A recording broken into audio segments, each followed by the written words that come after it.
Приветствую всех на канале. Вот такие Volkswagen ID4 зачастили сейчас приезжать. В них очень много, как правило, ошибок, потому что есть ПО, с которыми пока еще автопроизводитель не обновил и не пофиксил некоторые проблемы.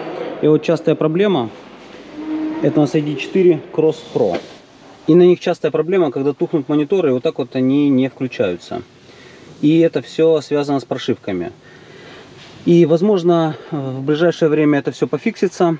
А возможно, мы сможем это делать. Мы заказали китайскую диагностику с возможностью обновления прошивок, потому что в основном это все с Китая едут.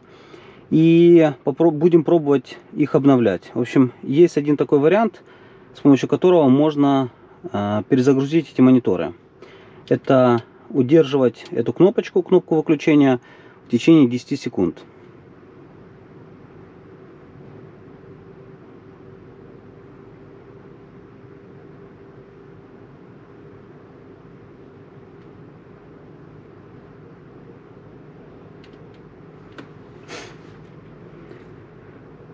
После этого система перезагружается и мониторы включаются. Вот такая вот ситуация. Кстати, снятие 12-вольтовой клеммы в данном случае не помогает, а только перезагрузка таким путем. В общем, посмотрим, сможет ли производитель это пофиксить и сможем ли мы в будущем это делать с помощью нашей диагностики. Сможем ли мы обновлять софт для этих. Вот такая вот фишка на Volkswagen ID.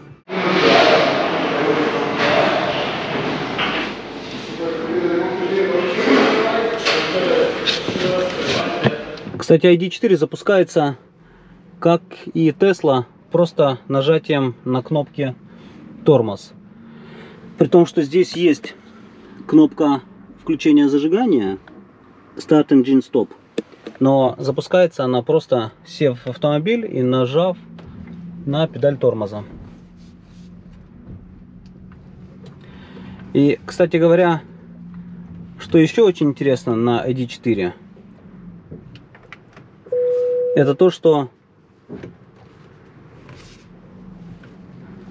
кроме того, что рисует линии, еще и сама камера поворачивается.